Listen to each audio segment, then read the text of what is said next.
So, how do you change a moody child's mood? What do you do about a child?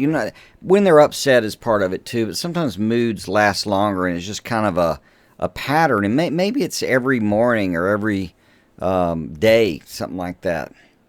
Well, obviously, if you can get underneath it and find out what in the world's causing the mood, it'd help. My son Forrest, when he was a little guy, didn't like to hug me in the mornings. And that was a little bit of an issue, and we worked it through, and it's no big deal. But some years later, he told me one of the reasons was that I didn't smell wonderful for some reason. And, the robe I was wearing, the thing, or how he was a kid, he hadn't eaten breakfast, who knows.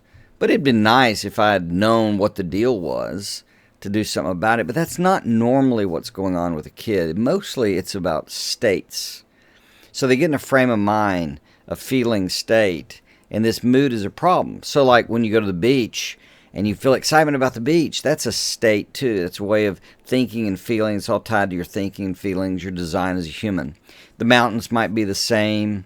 Seeing a beautiful scene, a beautiful sunset, it affects this. Well, moody children are doing the same type thing. There's a reason they're moody.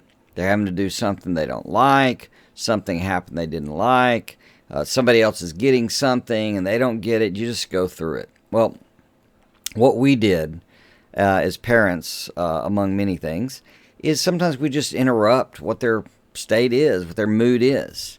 And our favorite one, I think the kids would still remember this a bit, is the one where they, I don't know where I picked this up, but I kind of got it from my dad. My dad, if we got hurt, he would say, "Don't think of a squirrel running up a tree."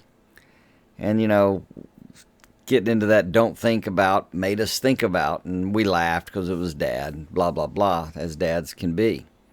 Well, with our kids, what we did, I'm not sure where I stole this from, but I don't think I invented it. I heard it somewhere. We'd get them to jump up and down in place and say, "At least my armpits don't stink. At least my armpits don't stink."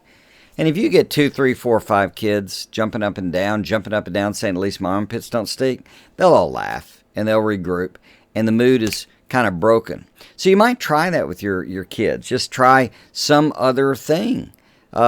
Sometimes just laying down on the floor and talking to them. Sometimes, just laying down below them on the floor and say, "Oh, I feel like a pancake." It's irrelevant, who knows, but you do that to a 4 or 5-year-old kid and they'll look at you and probably giggle, and that state changes. That's my suggestion. Just give it a try. Play around with it. What's the worst thing they're going to do? Grow up and make fun of you? That's called happy memories. Bless you.